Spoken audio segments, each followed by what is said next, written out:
अपने stroke, psychiatric disorder, depression, schizophrenia, Alzheimer's, ठीक है। और फिर कुछ जीआईटी की प्रॉब्लम है जैसे कि पेप्टिक अल्सर।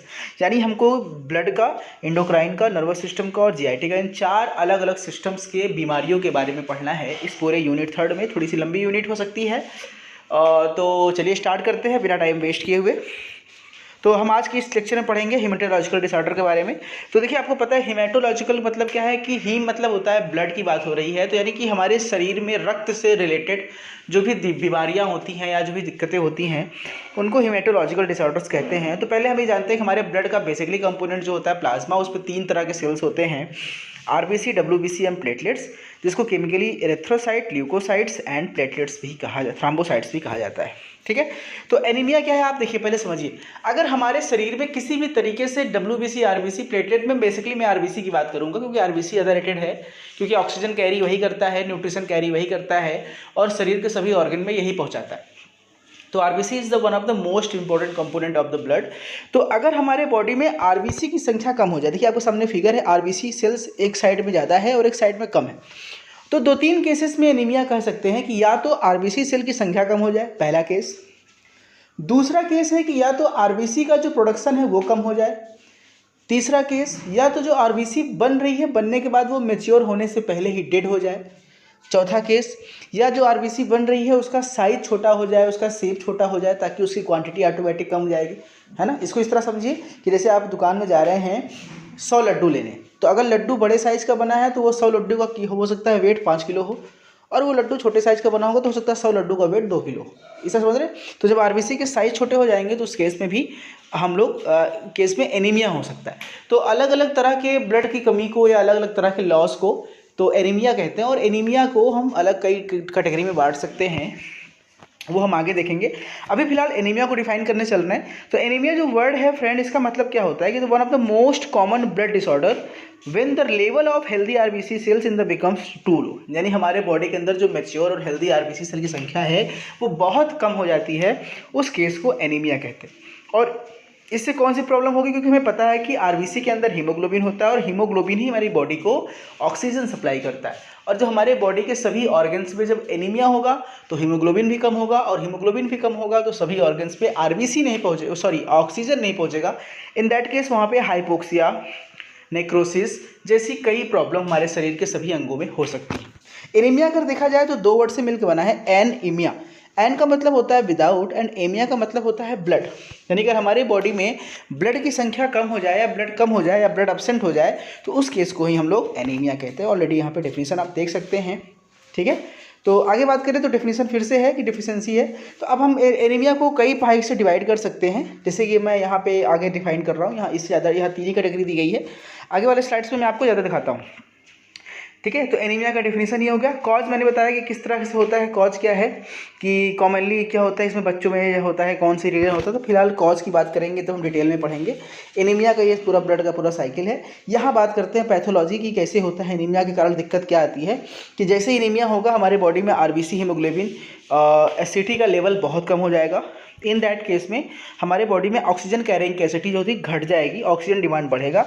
जब ऑक्सीजन घटेगा तो हाइपोक्सिया होगा, और हाइपोक्सिया इंड्यूस्ड इफेक्ट्स आएंगे ऑर्गन में, और जिससे एनीमिया के सिम्टम्स हमारी बॉडी में दिखना शुरू हो जाते हैं। यानी एनीमिया के होने पे हमारी बॉडी में सिम्टम्स कैसे अपीयर होते हैं, उसका पूरा पैथोफिजियोलॉजी यही है कि जैसे ही हमारे बॉडी में आरबीसी कम होगा तो हीमोग्लोबिन कम होगा, फिर ऑक्सीजन सप्लाई कम होगी और हमारी बॉडी ब्लड, हमारे ऑर्गन्स को ऑक्सीजन नहीं मिलेगा तो हाइपोक्सिया होगा, और जिससे अलग अलग रिस्पॉन्स आना शुरू हो जाएंगे।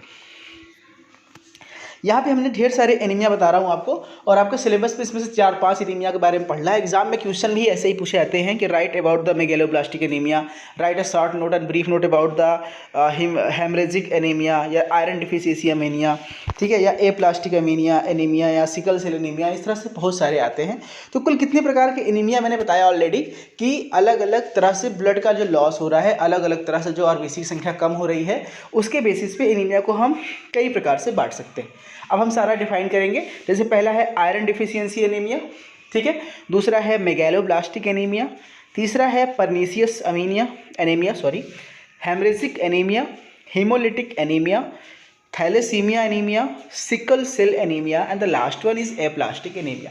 अच्छा, ये सारे को आपके इस चैप्टर में यूनिट 3 में डिटेल में पढ़ने हैं, सारे नहीं, इसमें से 3-4 हैं जिसको डिटेल लिखना है, उसका काज लिखना है, उसका सिम्टम लिखना है। तो आपसे जब भी एग्जाम में क्वेश्चन एनीमिया के बारे में पूछेगा, टाइप्स के बारे में पूछेगा, तो आप एनीमिया लिखिएगा और टाइप्स लिखिएगा। लेकिन एग्जाम में लॉन्ग टर्म में क्वेश्चन अलग अलग पूछता है, जैसे बताया कि write about the iron deficiency anaemia, write about the sickle cell anaemia. तो आपको अलग वाले एनीमिया पोर्शन पे जाना होगा। तो पहले आप एनीमिया डिफाइन करेंगे, जैसे आपने पहले वाले लेक्चर्स में किया, उस स्लाइड्स में किया, उसके बाद उसको करेंगे।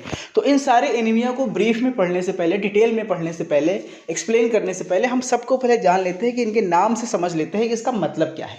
क्योंकि एक बार माइंड में अगर ये चीज़ बैठ जाएगा कि मेगलोब्लास्टिक का मतलब क्या है, हेमरेज का मतलब क्या है, सिकल सेल का मतलब क्या है, तो हमको बाद में याद करने में बहुत आसानी होगी। ठीक है फ्रेंड्स, तो चलिए स्टार्ट करते हैं।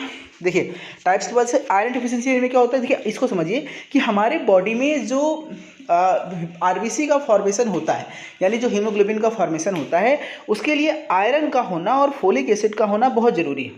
तो आयरन का जो होना हमारे लिए बहुत ज़रूरी है। अगर हमारी बॉडी में आयरन की मात्रा कम हो जाएगी तो हमारे बॉडी में आरबीसी कम बनेगा। तो ऐसी एनीमिया को बोलते हैं आयरन डिफिशियंसी एनीमिया। क्लियर हो गया? आप कुछ इस तरह समझिए कि अगर आपको दुकान में समोसा बेचना है तो समोसा बनने के लिए आपके पास आलू और मैदा का होना जरूरी है। अगर आपके पास आलू और मैदा केवल 2 किलो है तो आप समोसा कहाँ से 10 किलो बना लेंगे? ठीक है, उसी तरह से हमारे बॉडी में आयरन, आरबीसी के लिए हमारे बॉडी में आयरन का होना जरूरी है। इसीलिए हमारे जो घर के पूर्वज थे वो लोहे की कढ़ाई में, बर्तन में खाना बनाते, सब्जी बनाते थे, ताकि उससे आयरन मिलता था हमारी सब्जियों में हमको बहुत ज़्यादा। अब तो हम लोग हॉटपॉट वाले हो गए। ठीक है, दूसरा है इसमें क्या होता है, जैसे कि इसमें क्या रिस्क प्रॉब्लम हो सकती है, जैसे कि लॉस ऑफ आयरन बहुत ज़्यादा हो जाए, या मेंस्ट्रुअल ब्लीडिंग जब फीमेल्स में होती है तो उस केस में भी आयरन का बहुत ब्लड का लॉस होता है, उस केस में होता है।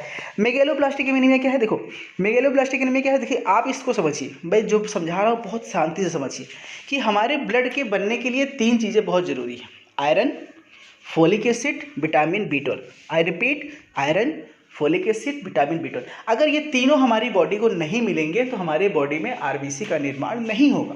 तो अगर आयरन की कमी थी तो उसका नाम है आयरन डिफिशियंसी एनीमिया, और अगर विटामिन B12 और फोलिक एसिड की कमी हो जाए तो उससे जो प्रॉब्लम होती है उसे कहते हैं मेगलोब्लास्टिक एनीमिया। यानी अगर हम खाने में B12 नहीं ले रहे हैं और फोलिक एसिड नहीं ले रहे हैं, कुछ ऐसे खाने नहीं खा रहे हैं तो जिसमें ये सब होता है, तो हमारी बॉडी में ब्लड की कमी हो सकती है और एनीमिया हो सकता है। इसलिए अगर आप लोग चाहें तो सरकारी अस्पताल में फ्री मिलता है, बाकी आप लोग आयरन और फोलिक एसिड की कैप्सूल से टैबलेट महीने में 1 बार खा सकते हैं, ताकि हमारी बॉडी में इसका लेवल बना रहे। क्योंकि आजकल हम जो खाना खाते हैं वो खाना बहुत हेल्दी नहीं रह गया, हम लोग जंक फूड पे है। फिलहाल आजकल लॉकडाउन में है तो घर के ही लोग ही खा रहे हैं, तो खाना तो सही खा रहे हैं आजकल। ठीक है, उसके बाद हम बात करते हैं, अगला है जैसे कि परनीसियस एनीमिया। अब परनीसियस एनीमिया क्या होता है, इसमें क्या होता है कि हमारा जो हम खा तो रहे हैं, जैसे कि हम भाई अगर हमने B12, फोलिक एसिड, आयरन हमने खाने से मिल गया, लेकिन वो खाने से कैसे बनेगा आरबीसी, पहले वो हमारे पेट में एब्जॉर्ब होगा, स्टमक में एब्जॉर्ब होगा, इंटेस्टाइन में एब्जॉर्ब होगा, उसके बाद वो कहाँ जाएगा, उसके बाद वो ब्लड का फॉर्मेशन करेगा। लेकिन हम खा लिए, लेकिन वो हमारे पेट में, स्टमक में एब्जॉर्ब ही नहीं हो रहा है ना, हमारे स्टमक पेज में एब्जॉर्ब हो ही नहीं रहा। मतलब ये समझिए कि हमको समोसा बेचना है, आलू और मैदा हम खरीद के तो ले आए हैं, लेकिन हम अपने दुकान के किचन तक उसको पहुंचा ही नहीं पा रहे हैं कि यहाँ पे वो काम हो, तो केवल बाहर पड़ा है तो उससे थोड़ी समोसा बन जाएगा। इसी तरह से जब हम लोग कि आयरन और deficiency, folic acid, vitamin B12 ये सब हमारे आरबीसी स्टमक में एब्जॉर्ब नहीं हो पाते हैं, तो उससे जो एनीमिया होता है उसे बोलते हैं परनीसियस एनीमिया। ठीक है, हेमरेजिक एनीमिया क्या होता है कि मान लीजिए कि कहीं पे कोई एक्सीडेंट हो गया, कोई चोट लग गई, या फिर कुछ मेंस्ट्रुअल ब्लीडिंग हो रही है फीमेल्स में, तो कई केसेस से जो हमारे बॉडी से ब्लड का एक्सेसिव लॉस हो जाता है, तो उस केस में जब बॉडी में कमी होती है उसे बोलते हैं हेमरेजिक एनीमिया। क्लियर हो गया? हेमरेज मतलब होता है ना, हेमरेज मतलब होता है चोट या फिर कुछ भी समझ सकते हैं। अगला है हीमोलिटिक एनीमिया। मैं शॉर्ट में सारा एक्सप्लेन कर रहा हूँ, एक बार समझ लीजिए। हीमोलिटिक आपको नाम से लग रहा होगा, हीमो प्लस लिटिक, यानी ब्लड का लिसिस हो रहा है, ब्रेक डाउन हो रहा है। यानी जो हमारा आरबीसी का जो प्लाज्मा मेम्ब्रेन है, अगर वो रैप्चर कर जाए, किसी भी कारण से प्लाज्मा मेम्ब्रेन रैप्चर कर जाए, ठीक है, हो सकता है एंटीबॉडी से या किसी टॉक्सिन से या किसी चीज़ों से, अगर हमारे बॉडी में आरबीसी का सेल अपने आप रैप्चर होना शुरू हो जाए मैच्योर होने से पहले, तो ब्लड की कमी होती है और ऐसे एनीमिया को बोलते हैं हीमोलिटिक एनीमिया। ठीक है फ्रेंड, अगला बात करते हैं थैलेसीमिया। तो थैलेसीमिया भी क्या होता है, एक तरह का ये एनीमिया है। इसमें क्या होता है कि हीमोग्लोबिन की मात्रा हमारे बॉडी में कम हो जाती है। क्यों हो जाती है? क्योंकि हीमोग्लोबिन बनना कम हो जाता है। तो इस केस में क्या होगा कि आरबीसी के अंदर हीमोग्लोबिन कमी हो जाएगी, तो सारा प्रॉब्लम वही होगा जो पहले हो रहा था। इसको बोलते हैं थैलेसीमिया। और सिकल सेल एनीमिया मतलब क्या होता है फ्रेंड? सिकल मतलब आप समझते हैं हसिया, जैसे खेतों में जो गाँवों में माताएं होती ना, खेतों से हसिया से घास काटती, तो जो हसिया यानी चांद की तरह से होता है ना, ईद का चांद देखा आपने, पतला सा सी शेप का, तो जो चांद की शेप का जो हो जाता है उसे सिकल शेप बोलते हैं। तो इस पे एनीमिया जो ब्लड का जो आरबीसी का एक्चुअल साइज होता है वो श्रिंक कर जाता है, इसलिए इसको सिकल सेल एनीमिया कहते हैं। ठीक है। और ये ए प्लास्टिक एनीमिया क्या होता है? देखिए आपको पता है कि ए प्लास्टिक एनीमिया क्या है? जैसे मैं आपसे कहूँ कि आपको किसी दुकान में समोसा बेचना है, मैं एग्जांपल बार बार समोसा का ले रहा हूँ क्योंकि मुझे लॉकडाउन में समोसा बहुत मिस करता हूँ, और जब से मैं इलाहाबाद से मुरादाबाद आ गया हूँ तो ऑलरेडी मैं समोसा बहुत मिस करता हूँ, क्योंकि यहाँ बहुत ही घटिया समोसा मिलता है, और मेरे इलाहाबाद में समोसे तो क्या बताएं। ठीक है। तो क्या हो रहा है कि भाई समोसा के लिए क्या हमने मैदा भिला दिया, सब आलू भिला दिया, लेकिन हमारा किचन ही किसी ने उड़ा दिया, यानी किचन में बम मार के उड़ा दिया, यानी किचन ही खत्म हो गया। उसी तरह से भाई सब कुछ है, आयरन है, फोलिक एसिड है, विटामिन B12 है, बॉडी है, लेकिन जहाँ पे बनता है, जिस जगह पे बनता कहाँ है? रेड बोन मैरो में। तो वो रेड बोन मैरो ही खराब हो जाए किसी इंसान का, उसमें डिस्ट्रक्शन आ जाए, तो फिर आरबीसी बनेगा कहाँ? किचन ही खराब हो जाएगा तो समोसा बनेगा कहाँ? इन दैट केस में उसको बोलते हैं ए प्लास्टिक एनीमिया। देखिए फ्रेंड, हमने सारे प्रकार के एनीमिया को आपको ब्रीफ में समझा दिया, माइंड में सेट कर दिया क्या होता है। अब जितने भी एनीमिया आपके सिलेबस में है उनका बस आपको सिम्टम्स, कॉज, डिटेल्स यही सब लिखना है। मैं जल्दी जल्दी बताऊंगा, आप उसको स्क्रीनशॉट लेकर के नोट्स बनाते जाना। ठीक है। तो अब देखिए कुछ बात करते हैं सिम्टम्स ऑफ एनीमिया के। तो एनीमिया के सिम्टम्स क्योंकि हमारी बॉडी में ब्लड बहुत इंपॉर्टेंट चीज़ है, और ब्लड अगर कम हो जाएगा तो हमें पता है कि सारे ऑर्गन्स पे ऑक्सीजन, न्यूट्रिशन की सप्लाई बंद हो जाएगी या कम हो जाएगी। इन दैट केस में सिर्फ किसी एक जगह पे नहीं, हमारे बॉडी के हर ऑर्गन पे एनीमिया का सिम्टम्स दिखाई देगा, इफेक्ट दिखाई देगा। जैसे कि ब्रेन में बात करें तो फैटीग होगा, डिजीनेस होगा, फेंटिंग होगा, आपको चक्कर आएगा, मितली आएगा, आपको झुनझुनाहट होगी। ब्लड वेसल की बात करें तो ब्लड प्रेशर घट जाएगा। हार्ट की बात करें तो पाल्पिटेशन होगा नहीं, आपका जो रिदम होगा ख़राब हो जाएगा, हार्ट का रेट बढ़ जाएगा, चेस्ट पेन होगा, एंजाइना होगा, हार्ट अटैक आ सकता है, स्प्लीन में का इनलार्जमेंट हो सकता है, इंटेस्टाइन में का कलर चेंज हो जाएगा, मसल में वीकनेस आ जाएगी, रिस्पायरेटरी सिस्टम में सांस रुक रुक के लेंगे, स्किन थोड़ा सा पीला हो जाएगा, कलर बदल जाएगा, आंखें येलो हो जाएंगी। यदि सारे सिम्टम्स आपको एनीमिया के दिख रहे हैं, ये कॉमन है, सारे एनीमिया की बात कर रहे हैं, जितने भी एनीमिया पढ़ेंगे सबके सिम्टम्स कॉमन है, इसको कॉमन आप लिख सकते हैं। ठीक है। अब हम बात करेंगे साइंस ऑफ एनीमिया की, जो पहले मैंने बताया पुराने वाले सारे वही साइन और सिम्टम्स है, बाकी कुछ यहाँ पर अलग भी लिखा है, इसको भी आप देख सकते हैं। ठीक है। ये दिख रहा है आंखें पीली हो गई, नाखून कैसे हो गया, जीभ का जो रंग हो गया बदल गया, तो वो सब देख सकते हैं। तो अब हम बात करेंगे बारी बारी से एनीमिया की। तो पहला हमारा एनीमिया है आयरन डिफिशियंसी एनीमिया, जिसको हम लोग माइक्रोसाइटिक और हाइपोक्रोमिक एनीमिया भी कहते हैं। ठीक है। इसमें आपको पता है पहले कि मैंने बताया कि इसमें आयरन की कमी हो जाती है, जिसके हमारे बॉडी के अंदर आरबीसी के सेल्स बन नहीं पाते प्रॉपरली, इसको एनीमिया कॉज करता है। इसके कॉज क्या क्या है? हो सकता है कि भाई बहुत ज़्यादा ब्लड लॉस हो गया हो, एक्सेसिव ब्लीडिंग हो गई हो, लेकिन इसमें क्या होता है कि हम इसमें बेसिकली आयरन की कमी से होता है। इसमें हम आयरन हमारी बॉडी इंटेक नहीं कर पा रही है, या आयरन मेटाबॉलिज्म ठीक नहीं है, या आयरन हम सही मात्रा में नहीं खा रहे हैं, या प्रेगनेंसी के समय जब हमारी बच्चे का माँ के अंदर बच्चे का निर्माण होता है तो उस केस में ज़्यादा ज़रूरत होती है ब्लड की, तो उस केस में अगर आयरन की मात्रा कम हो गई है तो भी ये इस प्रकार का एनीमिया हमको हो सकता है। ठीक है। कौन कौन से सिम्टम्स है आप देखिए, सामने स्ट्रक्चर दिख रहा है, मतलब हेडेक है, सर दर्द होगा, झुंझलाहट होगी, फैटिग थकान लगेगी, है ना, पाल्पिटेशन, जो मैंने अभी थोड़ी देर पहले बताया, सारे सिम्टम्स वही कॉमन है। ठीक है। इसको आप यहाँ से देख सकते हैं, है ना। डायग्नोस्टिक इवोल्यूशन हम कैसे चेक करेंगे कि हमारे बॉडी में एनीमिया है? तो भाई सीधा सीधा चेहरा देखेंगे, हाथ देखेंगे, नाखून देखेंगे, आँख देखेंगे, उसके बाद हम क्या करेंगे? ब्लड सैंपल लेंगे, ब्लड सैंपल में हीमोग्लोबिन चेक करेंगे, आरबीसी चेक करेंगे, और हम आसानी से ब्लड सैंपल से जान सकते हैं कि किसी व्यक्ति को एनीमिया है कि नहीं है। ठीक है। मैनेजमेंट इसको कैसे ठीक करेंगे?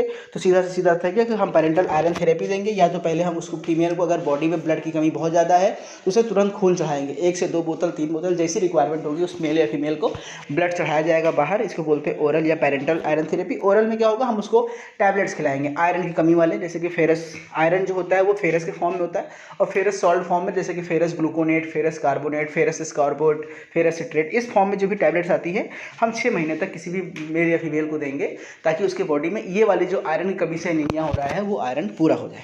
ठीक है। तो ये अब दूसरी बात हम करेंगे मेगालोब्लास्टिक एनीमिया की। मैंने आपको पहले बताया था कि इसमें क्या होता है कि जब विटामिन B12 और फोलिक एसिड की कमी होती है तो उस केस में क्या होता है? मेगालोब्लास्टिक एनीमिया होता है। ठीक है। तो इसमें आगे बात करते हैं कॉज कौन कौन से कारण हो सकते हैं भाई। क्या कारण हो सकता है कि हमारा एब्जॉर्प्शन इसका कम हो गया हो, हमारा इलियम इसको डिटेक्ट नहीं कर पा रहा है। ठीक है, ये सारे एब्जॉर्प्शन तरीके हैं कि कैसे हो रहा है, इसको आप यहाँ से देख के लिख लीजिएगा।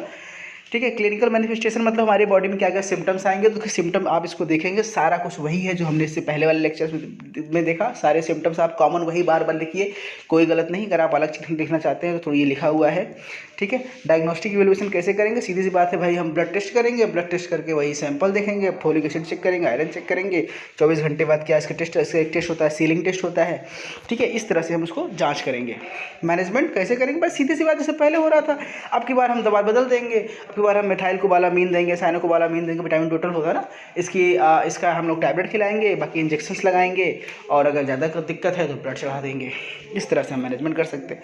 अब बात करते हैं मेगालोब्लास्टिक एनीमिया की। तो इसमें क्या होता है बताया मैंने, वही जो पहले चल रहा था, फोलिक एसिड की डिफिशियंसी से हो रहा है या फोलेट की आयरन।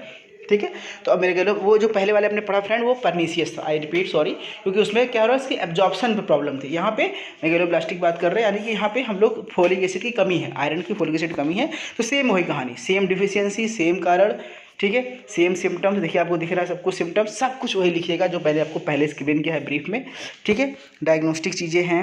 ठीक है, इवैल्यूएशन है, कैसे कैसे हम जानेंगे, वही ब्लड सैंपल लेंगे, फिर उस पर जांच करेंगे, चेक करेंगे, उस बेसिस पे जान सकते हैं। अगला हम बात करते हैं सिकल सेल एनीमिया एग्जाम के साथ। देखिए आपको दिख रहा है, मैंने क्या बताया था कि शेप जो है वो बदल जाता है, शेप बदल जाएगा। देखिए आरबीसी का जो एक्चुअल शेप होता है वो तस्तीरनुमा होता है, ओवल शेप्ड होता है, लेकिन आपको बगल दिख रहा है लेफ्ट साइड में, वो शेप बदल के आरबीसी का कैसा हो गया, एक हंसिए के आकार का, चांद के आकार का हो गया, साइज पतला हो गया और सिकुड़ गया है। जिससे क्या हो रहा है कि जब इस तरह होने से हमारे शरीर में आरबीसी की मात्रा कम हो जाए। कैसे कम होगी, मेरी बात समझिए। जैसे मैं कहूँ आपसे कि भाई लड्डू है, अब हमने बड़े बड़े लड्डू बांधे हैं, तो अब अगर हमने 100 लड्डू लिया, उसका वेट 5 किलो है, अब उसी लड्डू को हम चपटा करके छोटा छोटा बांध दें, तो अब वही 100 लड्डू का वेट कितना हो जाएगा, 2-2.5 किलो हो जाएगा। उसी तरह से जब आरबीसी का एक्चुअल शेप बदल जाता है, पतला हो जाता है, तो उतनी ही क्वांटिटी में आरबीसी की मात्रा है वो जो एक्चुअल मात्रा से घट जाती है। तो इस केस में जो एनीमिया होता है वो सिकल सेल एनीमिया होता है। और सिकल सेल एनीमिया बेसिकली एक तरह का हेरिडिटरी प्रॉब्लम है, आनुवांशिक प्रॉब्लम है, जो एक पीढ़ी से दूसरी पीढ़ी में ट्रांसफर होता है। ठीक है, देखिए सिकल सेल एनीमिया बता रहे हैं कि इसमें क्या होता है कि इसमें रिजिड और स्टिकी हो जाते हैं, और इसमें ये ब्लड स्मॉल ब्लड वेसल ये चिपकने लगते हैं, क्योंकि इसका डेंसिटी कम हो जाता है तो ये चिपकने लग जाते हैं। ठीक है, और डेफिनेशन की बात करें तो genetic disorder affect the erythrocytes causing to become sickle और रिसेसिव। ठीक है ना, एक प्रकार का आनुवांशिक बीमारी है जिसमें हमारे जो आरबीसी के एक्चुअल शेप होता है वो बदल के सिकल शेप्ड हो जाता है। और इसके कारण क्या होगा, फिर हीमोग्लोबिन कमी हो जाएगी, एबनॉर्मलिटी आ जाएगी, वो सारे प्रॉब्लम वही होंगे जो एनीमिया में होते हैं। तो हीमोग्लोबिन का क्या काम है, कैसा होता है, ऑलरेडी आप जानते हैं, इसको अलग से लिखने की जरूरत नहीं है, मैंने बता दिया लास्ट में कि हीमोग्लोबिन का काम क्या है, कैसा होता है। ठीक है, ये हीमोग्लोबिन कैसे बना होता है, 4 मॉलिक्यूल 4 हीम ग्रुप से मिलकर बना होता है, उसमें ग्लोबिन प्रोटीन होता है, ये सब ऑलरेडी, क्योंकि हीमोग्लोबिन में कभी कभी पूछ लेगा कि हीमोग्लोबिन क्या है, तो उस पर एक शॉर्ट नोट मैंने यहाँ पे दिया है। ठीक है, सिकल सेल डिजीज़ क्या होता है, मैंने बताया ना, इनहेरिटेंस होता है, माँ से बच्चों में आता है। और बाकी इसके बारे में डिटेल आपको पढ़ना होगा तो आप पढ़ सकते हैं कि जेनेटिक डिसऑर्डर आपने पढ़ा है, sexual related x linked character inheritance ना, उसमें सिकल सेल एनीमिया है, हीमोफीलिया है, और ये सब चीज़ें उसमें आपको वहाँ पे दिखेंगी। ठीक है, मैकेनिज्म की बात करें तो सिकल सेल एनीमिया क्यों हो जाता है, तो इसमें क्या होता है कि जो सिकल हीमोग्लोबिन होता है ना, सिकुड़ा हुआ हीमोग्लोबिन होता है, उससे क्या होता है कि ऑक्सीजन की सप्लाई धीरे धीरे कम हो जाती है। जब ऑक्सीजन की सप्लाई कम होती है तो वो जो आरबीसी का शेप धीरे धीरे बदलने लगता है, वो रिजिड हो जाता है, फ्लेक्सिबल हो जाता है, और साइज छोटा हो जाता है, और इस केस में आरबीसी का लाइफ स्पान भी कम हो जाता है, कर्व। ठीक है, इस तरह से ये बातें हो रही। बाकी इसका स्ट्रक्चर आपको दिख रहा है सीधे, सिम्टम्स वही है सिम्टम्स फ्रेंड जो पहले आपने देखा था। इस सिम्टम्स को थोड़ा सा ब्रीफ किया गया है, आप उसको भी सिम्टम्स को कॉमन से लिख सकते हैं, अदरवाइज वही चीज़ है। Break apart easily die living the with enough RBC cell red blood cell. ठीक है, आरबीसी सेल का जो नॉर्मल लाइफ स्पान होता है वो 120 दिन का होता है, लेकिन अगर वो सिकल सेल के साथ प्रॉब्लम है तो वो 20 दिन से ही 10 से 20 दिन में ही मर जाएगा, जिससे हमारे शरीर में बहुत थकान और नुकसान या दिक्कतें आना शुरू हो सकती हैं। और भी कुछ सिम्टम्स है, जैसे एपिसोड्स ऑफ पेन, आपको दर्द बना रहेगा बॉडी में। ठीक है, इसके साथ साथ कुछ चीज़ें भी ये सब चीज़ें आप देखिए यहाँ पे देख के लिख सकते हैं। डिलेड ग्रोथ है ना, विजन प्रॉब्लम होगी, देखने में दिक्कत हो सकती है, बच्चों का विकास रुक सकता है, क्योंकि अगर जिसको सिकल सेल जेनेटिक मिला है बेचारे को, जिस बच्चे को। ठीक है, डायग्नोसिस वही जांच करिए, खून निकालिए, खून निकाल उसका जांच करिए, उसके बाद टेस्ट करिए, उसके बाद उसका पॉजिटिव नेगेटिव हिसाब से देखा जाता है। तो टेस्ट वही कॉमन है डायग्नोसिस की, ठीक है। अब लास्ट में बात करेंगे थैलेसीमिया की। थैलेसीमिया में बताया था पहले क्या होता था कि एक तरह का इनहेरिटेड प्रॉब्लम है जिसमें ऑटोसोमल रिसेसिव ब्लड डिसऑर्डर है, ठीक है ना, एक तरह कैसा ही ऑटोसोमल रिसेसिव ब्लड डिसऑर्डर है। तो थैलेसीमिया में बताया था कि इसमें क्या होता है कि जो आरबीसी सेल का है वो डिस्ट्रक्शन बहुत ज़्यादा हो जाता है। इन दैट केस में बॉडी में ब्लड कमी होती है, जिससे कि हीमोग्लोबिन की मात्रा भी हमारे बॉडी में कम होने लगती है। और थैलेसीमिया में क्या होता है, हीमोग्लोबिन का बनने का जो रेट है वो कम हो जाता है, ठीक है। अब थैलेसीमिया दो प्रकार का होता है, अल्फा थैलेसीमिया और बीटा थैलेसीमिया। थैलेसीमिया में अगर बहुत डिटेल में एग्जाम में पूछा जाएगा तो आप इस तरह से लिख सकते हो, उसका डेफिनेशन लिखने के बाद इसके टाइप्स दो प्रकार के होते हैं, अल्फा बीटा। तो अल्फा में क्या होता है कि alpha thalassaemia is a result of change in the genes for the alpha globin, क्योंकि हमें पता है कि हमारे बॉडी में आरबीसी बनने के लिए, हीमोग्लोबिन बनने के लिए ग्लोबिन प्रोटीन का होना जरूरी है। और ग्लोबिन प्रोटीन हमारे बॉडी में जिस जीन के द्वारा बनता है उसका जो अल्फा पार्ट है वो अगर डैमेज हो जाता है तो उसको बोलते हैं अल्फा थैलेसीमिया, ठीक है। फिर इसका एटियोलॉजी की बात करें, इसमें क्या होता है, डीएनए में म्यूटेशन हो जाता है, जिसके कारण HB1 और HB2 का फॉर्मेशन धीरे धीरे बंद हो जाता है और इसे अल्फा थैलेसीमिया होता है, ठीक है। पैथोफिजियोलॉजी मतलब कैसे होता है, इसका शेप स्ट्रक्चर की बात कर ले हम लोग।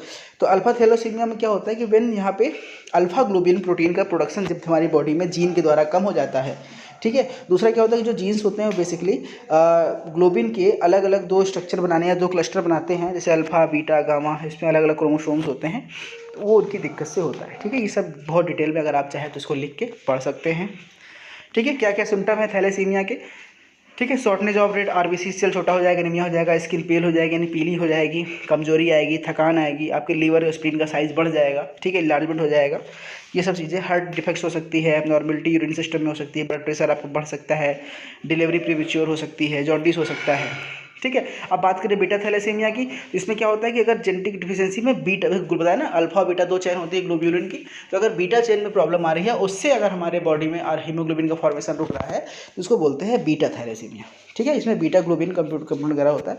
बाकी इसकी एटियोलॉजी वही है जैसे पहले आपने देखा था कि उसके जीन का डिफेक्ट है, इसको भी आप स्क्रीनशॉट लीजिए और लिखिए, क्योंकि काफ़ी देर से मैं बोल रहा हूँ और मैं थक चुका हूँ, ठीक है। क्लिनिकल प्रेजेंटेशन की बात करें, देखिए कैसे हो रहा है ये, आप देखिए कि क्या क्या सिम्टम्स है। बाकी जो सिम्टम्स पुराने थे वही है, फटीग, स्किन पेल, इसको yellow, enlargement of liver, spleen, सब कुछ सामने, यूरिन कलर डार्क हो जाएगा, आप नॉर्मलिटीज़ हो जाएगी, ये सब चीज़ें आपको देखना है फ्रेंड, ठीक है। बाकी उसकी पैथोफिजियोलॉजी है, कैसे बीमारी फैलती है, उसकी पैथोफिजियोलॉजी भी यहाँ पे लिखा हुआ है, स्क्रीनशॉट ले लीजिए और इसको लिख लीजिए, समझ में आपको सब आ जाएगा। नहीं आएगा तो यूट्यूब पे कमेंट करिए, आई विल हेल्प यू, ठीक है, ये है। और फिर हीमोफीलिया क्या होता है, ये भी एक तरह का डिसऑर्डर है। बाकी इसमें क्या होता है कि आपको पता है कि जब भी किसी, हम लोग जब कहीं चोट लगती है या कटता है तो हमारी बॉडी से खून बहता है, और खून बहने के बाद थोड़ी देर बाद खून का बहना बंद हो जाता है, क्योंकि हमारे बॉडी में ब्लड क्लॉटिंग की मैकेनिज्म होती है। हीमोफीलिया के केस में क्या होता है कि हमारे ब्लड क्लॉटिंग फैक्टर्स जो होते हैं वो एबनॉर्मल हो जाते हैं, ये जेनेटिक बीमारी है, और खून का बहना रुकता नहीं है और लगातार खून बहता रहता है। अगर हमें कोई सीवियर इंजरी हो गई किसी पेशेंट को जिसको कि हीमोफीलिया है, तो उसकी जान भी जा सकती है, क्योंकि उसके शरीर से खून पूरा लगातार बहता चला जाएगा। ये सब इसमें डिटेल में लिखा हुआ है, आप इसको पढ़ लीजिएगा, ठीक है। हिस्ट्री की किस